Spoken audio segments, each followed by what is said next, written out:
Welcome back to my channel Nitin Kolluru. So ఇంతవరకు కూడా మన ఛానల్ ఎవరైనా సబ్స్క్రైబ్ చేసుకోకపోతే please do subscribe my channel. And అలానే నేను పెట్టే ప్రతి వీడియో కూడా మీ దాకా రావాలనుకున్నట్టయితే సబ్స్క్రైబ్ బటన్ పక్కన బెల్ ఐకాన్ ఉంటుంది. బెల్ ఐకాన్ ఆల్ అనే ఆప్షన్ ప్రెస్ చేసినట్టయితే సో నేను పెట్టే ప్రతి వీడియో కూడా మీకు నోటిఫికేషన్స్లో కనిపిస్తుంది. సో ఓకేనా, ఆల్రెడీ మీ అందరికీ తెలుసు దట్ నేను ఆల్రెడీ సి లాంగ్వేజ్కి సంబంధించి షార్ట్ సిరీస్ ఏదైతే ఉందో మీ అకాడమిక్స్కి పరంగా ఆల్రెడీ ఫస్ట్ వీడియో అనేది నేను అప్లోడ్ చేయడం జరిగింది, అందరూ కూడా చూశారు. సో ఇప్పుడు దానికి సంబంధించి నేను కంటిన్యూషన్ చెప్పబోతున్నాను. మీ అందరికీ తెలుసు అది సి లాంగ్వేజ్ పాలిటెక్నిక్ వాళ్ళకి చాలా ఇంపార్టెంట్. ఏవైతే బ్రాంచ్లు ఉన్నాయో computer science, electronics and communication, triple E and అలానే అప్లైడ్ ఎలక్ట్రానిక్స్ అండ్ ఇన్స్ట్రుమెంటేషన్, ఇంకా అదర్ గ్రూప్స్ ఎవరికైనా ఉంటే వాళ్ళందరికీ కూడా సి అనేది బేసిక్ సబ్జెక్ట్ కాబట్టి సి అనేది పాలిటెక్నిక్ స్టూడెంట్స్కి చాలా ఇంపార్టెంట్. అండ్ అలానే కోడింగ్లో వెళ్ళాలనుకున్న వాళ్ళు కూడా చాలా ఇంపార్టెంట్. కాబట్టి పాలిటెక్నిక్ వాళ్ళే కాకుండా ఇంకెవరైనా కూడా డిగ్రీ ఇంజనీరింగ్ వాళ్ళు చూస్తున్నా వాళ్ళందరికీ కూడా బేసిక్ అనేది నేను ఇక్కడ ఇవ్వడం జరుగుతుంది. సో ఖచ్చితంగా వీడియోని ఎండ్ వరకు చూడండి. అండ్ అలానే నేను పెట్టే సి లాంగ్వేజ్ సిరీస్ మొత్తం కూడా వాచ్ చేస్తే మీరు ఖచ్చితంగా మీ అకాడమిక్స్లో ఈజీగా పాస్ అవుతారు. ఓకేనా? So first of all already we have discussed about what is programming language, what is C language. So till now we discussed about that topics. Okay, so next we are going to discuss about structure of C కోసం మనం ఇప్పుడైతే మాట్లాడుకుంటున్నాము. So basic గా మీకు already నేను చెప్పాను C అనేది structure oriented programming language అని నేను చెప్పాను. C is a middle level structure oriented language అని చెప్పాను. స్ట్రక్చర్ ఓరియంటెడ్ అంటే ఏంటంటే సి ప్రోగ్రామ్ ని మనం రాస్తున్నప్పుడు ఒక స్ట్రక్చర్ ని ఫాలో అవుతాము. ఎలా అయితే ఒక సెంటెన్స్ ని రాస్తున్నప్పుడు ఒక స్ట్రక్చర్ అయితే ఫాలో అవుతామో, ఫస్ట్ సెంటెన్స్ రాసినప్పుడు ఏంటి, ఫస్ట్ వర్డ్ ఒక వర్డ్ ని రాస్తున్నప్పుడు ఫస్ట్ వర్డ్ అనేది క్యాపిటల్ ఎప్పుడు పెట్టాలి అండ్ నెక్స్ట్ వర్డ్స్ అనేవి స్మాల్ లో ఉండాలి, సంథింగ్ అలా ఫాలో అవుతూ ఉంటాం కదా. అలాగే ఒక సి ప్రోగ్రామింగ్ రాస్తున్నప్పుడు కూడా మనమైతే ఒక స్ట్రక్చర్ ని ఫాలో అవుతాం, ఒక రూల్ ని ఫాలో అవుతాం. ఆ సెట్ ఆఫ్ రూల్స్ ని ఫాలో అవుతూనే మనమైతే సి లాంగ్వేజ్ ప్రోగ్రామ్ అయితే డిజైన్ చేస్తూ కోడింగ్ రాస్తూ ఉంటాం. సో దానికి సంబంధించి మనకి ఫస్ట్ బేసిక్ టాపిక్ వచ్చేసరికి స్ట్రక్చర్ ఆఫ్ సి. ఇది చాలా బేసిక్ అండి, ప్రతి ఒక్కరు తెలుసుకోవాలి. ఇది ఇంపార్టెంట్ టాపిక్ ఇది, ఎందుకంటే ఇది తెలియకుండా సి లాంగ్వేజ్ కి వెళ్ళకూడదు. ఎందుకంటే స్ట్రక్చర్ తెలియదే మనం రూల్స్ అనేవి ఎలా అనేది ఏం చెప్పలేం కదా. సో ఈ వీడియోలో కంప్లీట్ గా బేసిక్స్ ఆఫ్ సి కోసం చెప్పబోతున్నాను. First of all structure of C, తర్వాత క్యారెక్టర్ సెట్, తర్వాత నెక్స్ట్ డేటా టైప్స్ అండ్ అలానే ఇన్పుట్ అవుట్పుట్ ఫంక్షన్స్ అవన్నీ కూడా ఈ వీడియోలో కవర్ చేస్తాను. సో జాగ్రత్తగా వినండి. సో స్ట్రక్చర్ ఆఫ్ సికి వచ్చేసప్పటికి మనకైతే ఈ పార్ట్ రైట్ సైడ్ పార్ట్ పక్కన పెట్టండి. ఇప్పుడు లెఫ్ట్ సైడ్ పార్ట్ దీని ఎక్స్ప్లెనేషన్ ఇది. సో లెఫ్ట్ సైడ్ పార్ట్ ఏంటంటే ఇవి మీ స్ట్రక్చర్ ఇలా ఉంటుంది చూడండి, ఇగోండి ఇది మీ స్ట్రక్చర్. ఓకేనా, ఇది లెఫ్ట్ సైడ్ ఏదైతే ఉందో ఇదంతా మీ C structure. First documentation section ఉంటుంది, ఆ తర్వాత లింక్ సెక్షన్ ఉంటుంది, ఆ తర్వాత డెఫినిషన్ సెక్షన్ ఉంటుంది, గ్లోబల్ డిక్లరేషన్ సెక్షన్ ఉంటుంది, మెయిన్ ఫంక్షన్ సెక్షన్ ఉంటుంది, తర్వాత open brackets and closed brackets. ఈ ఓపెన్ అండ్ క్లోజ్డ్ బ్రాకెట్స్ లోనే మెయిన్ ఫంక్షన్ కిందన ఏదైతే మనం మెయిన్ థీమ్ ఏంటి, మనం ప్రోగ్రామింగ్ రాయడానికి ఏదో ఒక థీమ్ అనుకుంటాం కదా, అంటే ప్రింట్ ఏ అని అనుకుంటాం, లేదంటే మనకి 2 ఎడిషన్ చేయాలనుకుంటాం, లేదంటే 2 సబ్ట్రాక్షన్ చేయాలనుకుంటాం. అవన్నీ ఏవైతే ప్రోగ్రామ్ ఉందో అదంతా కూడా మెయిన్ ఫంక్షన్. అంటే ఈ బాడీ ఏదైతే ఉందో ఇది మెయిన్ ఫంక్షన్ కదా, ఈ మెయిన్ ఫంక్షన్ లోపల బాడీ ఉంటుంది కదా, ఈ బాడీలో మాత్రమే మొత్తం ప్రోగ్రామింగ్ అంతా రాస్తాము.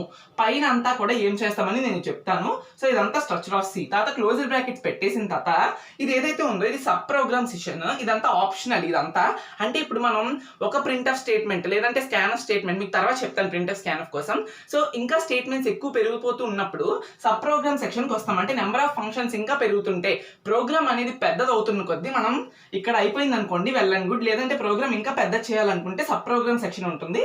ఆ సబ్ ప్రోగ్రామ్ సెక్షన్ లోనే ఇదేంటిది inner body of the program, ఇదేంటిది outer body of the program. So ఎప్పుడైనా మనం ప్రోగ్రామ్ అనేది ఇంకా పెద్దది చేయాలనుకున్నాం, లేదంటే ఇంకా రాయాలనుకుంటున్నప్పుడు ఇన్నర్ ప్రోగ్రామ్ వదిలేసి క్లోజ్ చేసిన తర్వాత ఈ అవుటర్ బాడీ ఏదైతే ఉందో అవుటర్ బాడీలో నెక్స్ట్ ప్రోగ్రామ్ ఏం రాస్తాం. చూడండి ఆప్షనల్ సెక్షన్ అంటే ఇది మనం రాయొచ్చు రాయకపోవచ్చు depending upon our program based length దాన్ని బట్టి. So and also used for many functions whenever required. ఎప్పుడైనా ఒక ప్రోగ్రామ్ అనేది పెద్దది కానీ లేదంటే ఫంక్షన్స్ అనేవి నెంబర్ ఆఫ్ ఉన్నప్పుడు కానీ ఈ సబ్ ప్రోగ్రామ్ సెక్షన్ ని వాడతాం. ఇది ప్రతిసారి ఆప్షనల్ అయితే కాదు. మీరు ప్రతిసారి సి లాంగ్వేజ్ రాసేటప్పుడు ఆప్షనల్ ప్రోగ్రామింగ్ అనేది ఇక్కడ చేయరు. సో ఇప్పుడు మనం స్టార్టింగ్ నుంచి వచ్చినట్టయితే డాక్యుమెంటేషన్ సెక్షన్. ఈ డాక్యుమెంటేషన్ సెక్షన్ అంటే ఏంటంటే ఇది సి లాంగ్వేజ్ కి రిలేటెడ్ కానీ ఏంటి అంటే చూడండి ఇది name of the program. Name of the program ఈ డాక్యుమెంటేషన్ సెషన్లో ఒక స్ట్రక్చర్ ఆఫ్ సి ప్రోగ్రామ్ రాసేటప్పుడు డాక్యుమెంటేషన్ సెషన్లో మనం ఏం మెన్షన్ చేస్తామంటే నేమ్ ఆఫ్ ద ప్రోగ్రామ్. అంటే నేమ్ ఆఫ్ ద ప్రోగ్రామ్ అంటే ఇక్కడ ఓన్లీ డాక్యుమెంటేషన్లో నేమ్ ఆఫ్ ది ప్రోగ్రామే రాయక్కర్లేదు. సో దీనిలో ఏమేమి మెన్షన్ చేయొచ్చు అంటే నేమ్ ఆఫ్ ద ప్రోగ్రామ్, ఏ ప్లేస్లో రాస్తున్నాం, ఏ టైంకి రాస్తున్నాం, అవన్నీ కూడా మెన్షన్ చేయొచ్చు. బట్ కంప్లీట్లీ డాక్యుమెంటేషన్ సెక్షన్ ఎక్కువ మనం ప్రిఫర్ చేసేది నేమ్ ఆఫ్ ద ప్రోగ్రామ్. ఇప్పుడు ఫర్ సపోజ్ మీరు ఎడిషన్ ఆఫ్ 2 నెంబర్స్ చేయాలనుకుంటున్నారు, ఏని బిని యాడ్ చేయాలనుకుంటున్నారు, అంటే ఏ ప్లస్ బి అవుతుంది. అప్పుడు ప్రోగ్రామ్కి నేమ్ ఏమి ఇస్తారు? ఎడిషన్ ఆఫ్ 2 ఆపరాండ్స్ లేదా ఎడిషన్ ఆఫ్ 2 నెంబర్స్. అది డాక్యుమెంటేషన్ సెక్షన్లో మీరైతే పెడతారు. డాక్యుమెంటేషన్ సెక్షన్లో మీరైతే నేమ్ చేస్తారు దాన్ని. So program name. సో అందుకనే నేమ్ ఆఫ్ ద ప్రోగ్రామ్ అని చెప్తున్నాను. ఓకేనా? ఇప్పుడు నేను చెప్పిన డాక్యుమెంటేషన్ సెక్షన్కి మీరు ఎగ్జామినేషన్ పాయింట్ ఆఫ్ వ్యూలో ఇది ఎస్ఐ అడుగుతారు, షార్ట్ కింద అడగరు.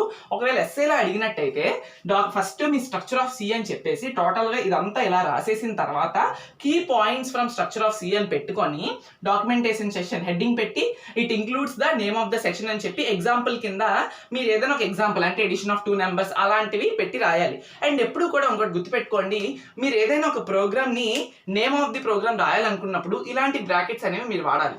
ఇలాంటి స్లాషెస్ ఏవైతే ఉన్నాయో ఈ స్లాషెస్ వాడి ఆ మధ్యలో నేమ్ ఆఫ్ ది ప్రోగ్రామ్ ని మీరు రాయాలి. ఓకేనా? ఇది డాక్యుమెంటేషన్ సెషన్ కోసం. Next coming to link session. ఈ లింక్ సెషన్ ఏం చేస్తుంది అంటే మీరు ఒక ప్రోగ్రామ్ రాస్తున్నారు. ప్రోగ్రామ్ రాస్తున్నప్పుడు మనకి తెలుసు, మీకు ఇప్పుడు కంప్యూటర్లో మీరు చూసారు, కంప్యూటర్లో చూసినప్పుడు మీరు ఏదైనా ఒక ప్రోగ్రామ్ మనం ఏదైనా స్టోర్ చేయాలి అంటే ఆ స్టోర్ చేయాల్సిన వర్డ్ అనేది ఇప్పుడు ఫర్ సపోజ్ కంప్యూటర్ వదిలేయండి, గూగుల్ సెర్చ్కి వెళ్ళాం. గూగుల్ సెర్చ్కి వెళ్ళిన తర్వాత మనం ఏదైనా మనకు తెలియదు, ఒక పదం తెలియదు. ఫర్ సపోజ్ మనకి ఏ పదం తెలియదు అనుకున్నాం అంటే ఒక వర్డ్ డిక్లరేషన్ అనే వర్డ్కి మనం మీనింగ్ వెతుకుదాం అనుకున్నాం. ఎక్కడ? గూగుల్లో వెతుకుదాం అనుకున్నాం. ఓకేనా? ఇక్కడ గూగుల్లోని మనం సెర్చ్ చేద్దాం అనుకున్నాం. సో సెర్చ్ చేద్దాం అనుకున్నప్పుడు మనకి గూగుల్లోని ఫస్ట్ వెళ్ళిన తర్వాత డిక్లరేషన్ అని కొడతాం. డిక్లరేషన్ అని ప్రెస్ చేస్తే గూగుల్ ఏదైతే లైబ్రరీ ఉందో, గూగుల్ అనేది ఒక పెద్ద స్టోరేజ్ యూనిట్ కదా, ఆ స్టోరేజ్ యూనిట్లో ఆ పేరు ఉంటేనే మనకి డిక్లరేషన్ దానికి మనకి నెంబర్ ఆఫ్ కీవర్డ్స్ అనేవి చూపిస్తుంది. అంటే డిక్లరేషన్ అంటే ఏదైనా ఒక దాన్ని డిక్లేర్ చేయడం, తెలుసుకోవడం అని మనకి నెంబర్ ఆఫ్ అనేది చూపిస్తుంది. అది ఎప్పుడు పాసిబుల్ అవుతుంది? మనం గూగుల్ సెర్చ్లోకి వెళ్ళి డిక్లరేషన్ అని కొడితే ముందు గూగుల్ అనేది డిక్లరేషన్ పదాన్ని తనలో స్టోర్ చేసుకుంటే, తనలో అవైలబుల్గా ఉంటే అప్పుడే మనకి డిక్లరేషన్కి డెఫినేషన్స్ చూపిస్తుంది. అప్పటి వరకు కూడా మనకి గూగుల్ అనేది ఒకవేళ స్టోర్ చేసుకోలేకపోయింది అనుకోండి, స్టోర్ లేదు, దాని దగ్గర డిక్లరేషన్ అంటే ఏంటో తెలియదు అన్నప్పుడు మనకి ఎలా చూపిస్తుంది? సో అలానే లింక్ సెషన్ ఏంటి అంటే మనం ఏదైతే ఇక్కడ డిక్లరేషన్ పార్ట్, ఎగ్జిక్యూటిబుల్ పార్ట్ ఉంది కదా, ఇక్కడ కొన్ని వేరియబుల్స్ని అండ్ అలానే ప్రింట్ఎఫ్, స్కాన్ఎఫ్ని మనం డిక్లేర్ చేస్తాం. సో డిక్లేర్ చేస్తున్నప్పుడు ఆ ప్రింట్ఎఫ్, స్కాన్ఎఫ్ ఏదైతే ఉందో అది ఇక్కడ మనం ఎగ్జిక్యూట్ ఆ ప్రోగ్రామ్లో మనకి యూస్ కావాలి అంటే ఆ ప్రింట్ఎఫ్ అంటే ఏంటి? మనం ఇచ్చిన ప్రోగ్రామ్ని మనకు అవుట్పుట్లో ప్రింట్ చేయడాన్ని ప్రింట్ఎఫ్ అంటారు. స్కాన్ఎఫ్ అంటే ఏంటంటే మనం ఇన్పుట్ ఒక కీబోర్డ్ నుండి కానీ ఇన్పుట్ డివైసెస్ నుంచి కానీ తీసుకోవడాన్ని స్కాన్ఎఫ్ అంటారు. సో ఈ రెండు కూడా లైబ్రరీ ఫంక్షన్స్. సో ఎప్పుడు కూడా ప్రింట్ఎఫ్, స్కాన్ఎఫ్ మనం యూజ్ చేసుకోవాలంటే లింక్ సెషన్లో #include stdio.h అని చెప్పి మనం ఇచ్చినప్పుడే ఏదైతే ప్రోగ్రామ్ ఉందో, ఇక్కడ చూడండి ఇప్పుడు ప్రోగ్రామ్ రాస్తాం కదా, ఈ ప్రోగ్రామ్ ఏదైతే ఉందో దీంట్లో ఉన్న ప్రింట్ఎఫ్, స్కాన్ఎఫ్ అలాంటివన్నీ కూడా మనం యూజ్ చేసుకోవడానికి అవుతుంది. అప్పుడు ఎప్పుడైతే మనం ఈ లింక్ సెషన్లో #include ఏదైతే ఉందో stdio.h అది ఎప్పుడు పెట్టామో అప్పుడు మనం ఏదైతే స్కాన్ఎఫ్, ప్రింట్ఎఫ్ వాడుతున్నామో ఆ రెండు కూడా మనం యూజ్ చేసుకోవడానికి లేదు. అప్పుడు ప్రోగ్రామ్ రాసి కూడా మనం ఇన్పుట్లో ఏమి ఇవ్వలేము, అవుట్పుట్ నుండి ఏం తీసుకోలేము. సో అప్పుడు ప్రోగ్రామ్ రాసి వేస్ట్. సో లింక్ సెషన్ అనేది దానికి ఉపయోగపడుతుంది. And definition section. ఈ డెఫినేషన్ సెక్షన్ ఏంటంటే చూడండి, ఇప్పుడు మీరు ఒక ప్రోగ్రామ్ రాస్తున్నారు, మొత్తం ప్రోగ్రామ్ కి బేస్ ఎక్కడ ఉంటుందంటే మీరు ఇక్కడే రాస్తారు. మొత్తం ప్రోగ్రామ్ అనేది ఈ పార్ట్ లోనే రాస్తారు. సో ఇప్పుడు ప్రోగ్రామ్ రాస్తున్నారు, ప్రోగ్రామ్ రాస్తున్నప్పుడు సింబాలిక్ ఒక కాన్స్టెంట్స్ ఉంటాయి. కాన్స్టెంట్స్ అంటే ఏంటి? పై చూసారు కదా మీరు, పై తెలుసు కదా, పై అంటే ఇది ఇంగ్లీష్లో, లేదంటే మీరు మ్యాథమెటికల్గా చూడాలంటే పై సింబల్ ఇది. సో చూడండి ఇక్కడ కూడా చూడండి, పై సింబల్ ఇది. సో ఈ పై యొక్క వాల్యూ అనేది 3 పాయింట్స్లో సంథింగ్ ఉంటుంది. సో ఈ పై వాల్యూ అనేది మీకు తెలుసు, కంప్యూటర్కి తెలియదు. కంప్యూటర్కి తెలియాలి అంటే మీరు ఏం చేయాలి అంటే సింబాలిక్గా చూడండి ఇలా డిఫైన్ చేయాలి. మీరు ఈ డెఫినేషన్ సెక్షన్ ఎప్పుడు ఎక్కడ ఉండాలంటే లింక్ సెషన్ కింద ఉండాలి. లింక్ సెషన్ అనేది ఏవైతే ఇన్పుట్ అవుట్పుట్ ఫంక్షన్స్ అనేవి ఉన్నాయో బాడీలో, ఆ బాడీని మనం యూజ్ చేసుకోవాలంటే లింక్ సెషన్ వాడాలి. అండ్ అలానే ఏమైనా కాన్స్టెంట్స్ ఉన్నాయో, కాన్స్టెంట్స్ పై అంటే 3.14 లేదా 22/7 అని మనకు తెలుసు, కంప్యూటర్కి తెలియదు. తెలియనప్పుడు మనం ఏం చేయాలి అంటే #define, ఇది హ్యాష్ ట్యాగే కదా అందరికీ తెలుసు, define ఏదైతే పై అని వాడదాం అనుకుంటున్నామో పై అని వాడాలి. పై అని వాడితే అప్పుడు కంప్యూటర్ అర్థం చేసుకుంటుంది, ఓకే పై అంటే 22/7 అని చెప్పి డెఫినేషన్ సెక్షన్లో మీరు ఇచ్చారు అని చెప్పి మనం ఏదైతే ప్రోగ్రాంలో పై అని రాసాం అనుకోండి, అప్పుడు పై అని రాసినా కూడా మనం యూజ్ చేసుకోవచ్చు. ఎందుకు, మనం ఆల్రెడీ పైన డెఫినేషన్ సెక్షన్లో #define పై అని మనం డిక్లేర్ చేసాం. సో చేసాం కాబట్టి కంప్యూటర్ అనుకుంటుంది, ఓకే వీడు డిఫైన్ చేశాడు, సో ఇప్పుడు ఏదైతే ప్రోగ్రామ్లో వాడు పై అని పెడుతున్నాడో దాని యొక్క కాన్స్టెంట్ 22/7 అని అది అర్థం చేసుకొని మనకి ప్రోగ్రామ్ రిజల్ట్ అనేది ఇవ్వడం జరుగుతుంది. So #define. అండ్ ఇంకొకటి ఏంటంటే డాక్యుమెంటేషన్ సెక్షన్ కూడా ఆప్షనల్ కాదు, మీరు ఎప్పుడు కూడా ప్రోగ్రామ్ యొక్క నేమ్ డిక్లేర్ చేయాలి. అండ్ అలానే లింక్ సెషన్ కూడా మనం ఎప్పుడు రాయాలి, అంటే ఇది మ్యాండేటరీ. అండ్ అలానే డెఫినేషన్ సెక్షన్ అనేది not a mandatory, it's an optional. ఏదైతే సబ్ ప్రోగ్రామ్ సెక్షన్ చెప్పానో అండ్ అలానే డెఫినేషన్ సెక్షన్ కూడా ఇట్స్ అన్ ఆప్షనల్ థింగ్. ఎందుకంటే మీరు ఎప్పుడైతే ఒక ప్రోగ్రాంలో పై అని కానీ డిగ్రీస్ కానీ స్టెరీడియన్స్ కానీ రేడియన్స్ కానీ అలాంటి వర్డ్స్ ఏమైనా వాడి మీరు ప్రోగ్రామ్ని తేవాలనుకున్నప్పుడు మాత్రమే డెఫినేషన్ సెక్షన్లో #define పై లేదంటే #define డిగ్రీస్ అలాంటివి ఇవ్వడం జరుగుతుంది. అంతవరకు కూడా మనకు డెఫినేషన్ సెక్షన్తో సంబంధం లేదు. సో అందుకనే డెఫినేషన్ సెక్షన్ కూడా మనకైతే ఆప్షనల్ థింగ్ మాత్రమే. సో ఇప్పుడైతే మనం documentation, link session, definition section కోసం మాట్లాడుకుందాం. Next coming to global declaration section. So global declaration section అంటే ఏంటంటే ఈ గ్లోబల్ డిక్లరేషన్ సెషన్లో మనం గ్లోబల్ వేరియబుల్స్ అనేవి ఉంటాయి. గ్లోబల్ వేరియబుల్స్ని మనం డిక్లేర్ చేస్తాం. గ్లోబల్ వేరియబుల్ అంటే ఏం లేదు, ఇక్కడ చూడండి, యూజ్డ్ మెనీ టైమ్స్. ఓకేనా, అంటే ఇప్పుడు ఏం లేదు, ఫర్ సపోజ్ మీకు ఏంటంటే ఇక్కడ చూపిస్తాను చూడండి. ఫర్ సపోజ్ మీరు ప్రోగ్రాంలో ఎక్కడో ఒకసారి ఇంట్, ఈ ప్రోగ్రామ్ ఉందా, ఈ ప్రోగ్రాంలో మీరు ఇంట్ a = 30 అని డిక్లేర్ చేసుకున్నారు. ఓకేనా, ఇంట్ a = 30 అని డిక్లేర్ చేసుకున్నప్పుడు మీరు ఇది ఏదైతే ఉందో ఏ వాల్యూ ఉంది కదా, ఈ ఏ వాల్యూని మీరు గ్లోబల్ డిక్లరేషన్ సెక్షన్లోని గ్లోబల్ వేరియబుల్ కింద డిక్లేర్ చేస్తే, గ్లోబల్ డిక్లరేషన్ సెక్షన్లోని ఈ ఏ ఉంది కదా, ఈ ఏ అనేది ఏంటి, వేరియబుల్. ఇది వేరియబుల్ కదా, క్యారెక్టర్ వేరియబుల్ ఇది. సో ఈ వేరియబుల్ని మనం గ్లోబల్ డిక్లరేషన్ సెక్షన్లోనే మనం డిక్లేర్ చేసినట్టయితే మీరు కింద ఈ బాడీ రాసారా, ఈ బాడీలో ఎన్నిసార్లైనా ఏం యూజ్ చేసుకోవచ్చు. లేదంటే ఇక్కడ సబ్ ప్రోగ్రామ్ సెక్షన్ ఉందా, ఇక్కడ కూడా ఎన్నిసార్లైనా మీరైతే ఏం యూజ్ చేసుకోవచ్చు. సో ఒక ప్రోగ్రాంలో పదే సార్లు మనం ఏని యూజ్ చేయాలి అన్నప్పుడు కానీ, ఏదైనా ఒక వేరియబుల్ని ఒకసారి కన్నా ఎక్కువ సార్లు యూజ్ చేయాలన్నప్పుడు మనం గ్లోబల్ డిక్లరేషన్ సెక్షన్లోనే ఆ వేరియబుల్ ఏదైతే ఉందో దాన్ని కనుక మనం డిక్లేర్ చేసినట్టయితే ఆ డిక్లేర్ చేసిన పదాన్ని మనం ఎన్నిసార్లు అయినా ప్రోగ్రాంలో వాడుకోవచ్చు. ఓకేనా, ఇప్పుడు ఏని ఇక్కడ వాడాం, నెక్స్ట్ మళ్ళీ ఇంకోసారి ఇంటి ఏ ఇక్కడ వాడతాం, నెక్స్ట్ ఇంకో ప్రోగ్రాంలో ఇంకోటి వాడతాం. అప్పుడు ప్రతిసారి మళ్ళీ మనం ఇంటి a = 30 అని అలా డిక్లేర్ చేయకుండా జస్ట్ ఇక్కడ ఒక కాల్ ఫంక్షన్ ఇస్తాం. మీ కాల్ ఫంక్షన్స్ కోసం నెక్స్ట్ చెప్తాను. అదేం చేస్తుంది అంటే, ఆల్రెడీ మీరు గ్లోబల్ డిక్లరేషన్లోని ఆ వేరియబుల్ని డిక్లేర్ చేసుకొని ఉన్నారు కాబట్టి ఆ కాల్ ఫంక్షన్ అనేది మీకు పైన ఉన్న గ్లోబల్ డిక్లరేషన్కి ఒక కాల్ పంపిస్తుంది. సో అక్కడ నుండి మళ్ళీ అవుట్పుట్ తెచ్చుకుంటుంది. అంటే ఈ ప్రాసెస్ జరుగుతూ ఉంటుంది. మనం ఎప్పుడూ కూడా ఈ గ్లోబల్ డిక్లరేషన్ వల్ల మనకి యూజ్ ఏంటంటే, ప్రోగ్రామ్ ఎప్పుడూ కూడా తగ్గించుకోవాలని చూస్తాం.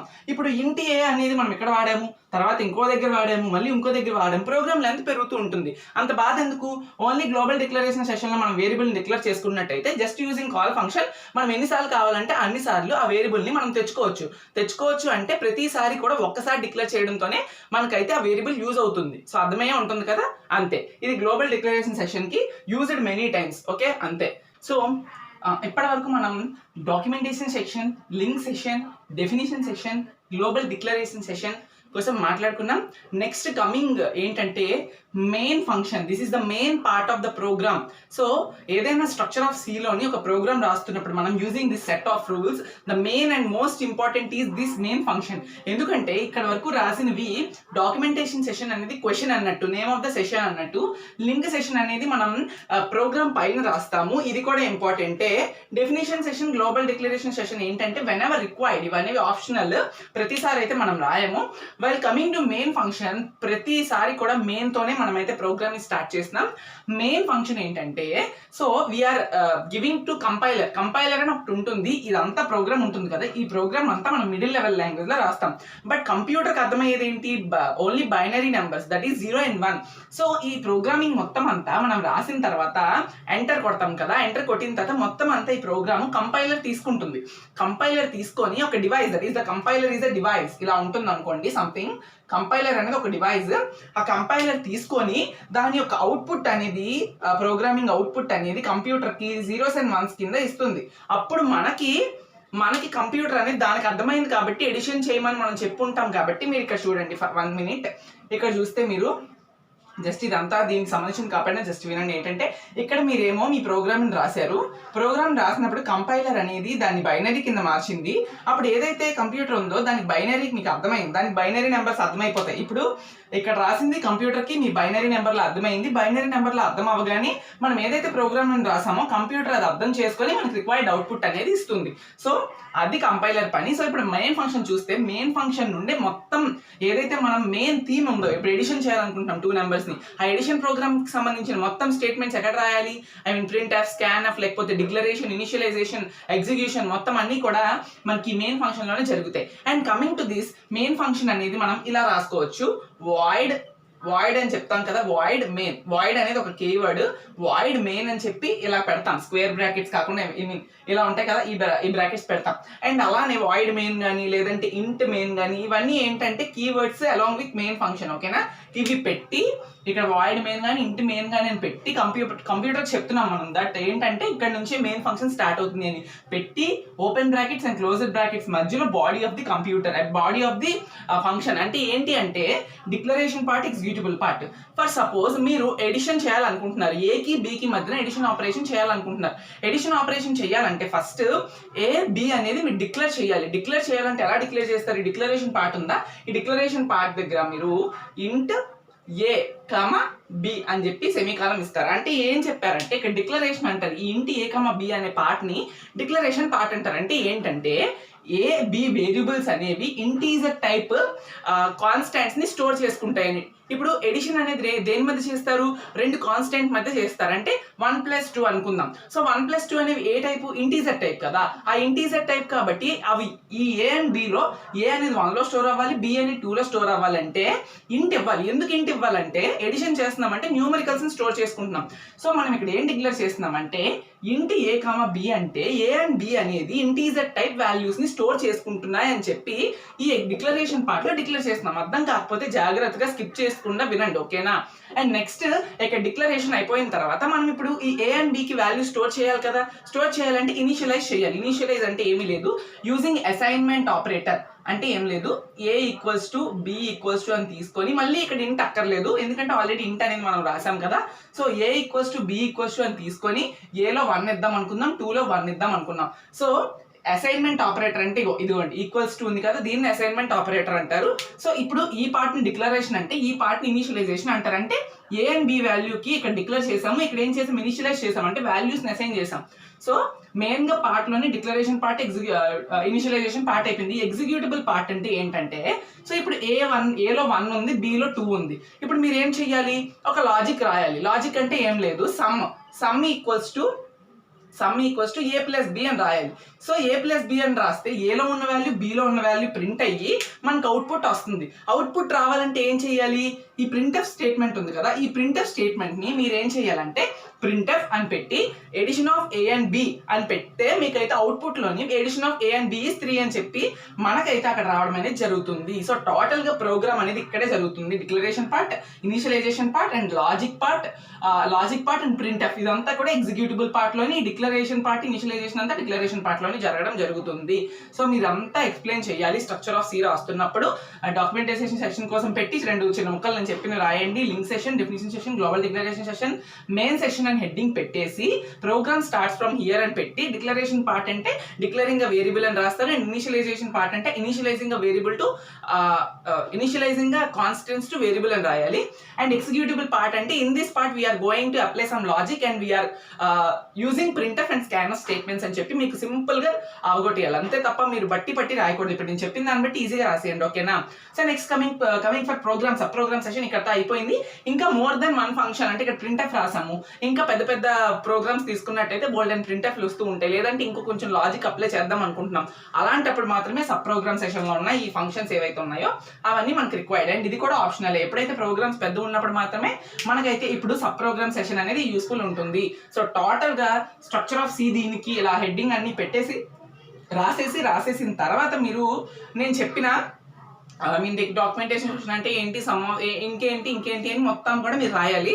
సో ఫర్ సపోజ్ అప్పుడప్పుడు మీకైతే స్ట్రక్చర్ ఆఫ్ సి నుండి ఓన్లీ ఎలా అడుగుతాడంటే question, define structure of C with an example program అని అడిగితే స్ట్రక్చర్ ఆఫ్ సి రాసేస్తారు. ఇది స్ట్రక్చర్ ఆఫ్ సి రాసేసి దీని ఎక్స్ప్లెనేషన్ చేసేసి ఎగ్జాంపుల్ ప్రోగ్రామ్ అని చెప్పి ఎడిషన్ ఆఫ్ 2 నెంబర్స్ మీరు ఓన్గా ఏ ప్రోగ్రామ్ రాసినా మీకు మార్క్స్ ఇచ్చేస్తారు. ఎందుకంటే ప్రతి ప్రోగ్రామ్ స్ట్రక్చర్ ఆఫ్ సి కాబట్టి మీరు ఎగ్జాంపుల్గా ఎడిషన్ ఆఫ్ 2 నెంబర్స్ అని చెప్పి నేను చెప్పిన లాజిక్ తోనే అప్లై చేసి రాసేయండి. ఓకేనా, అంతకు మించి ఏమీ లేదు. ఓకే.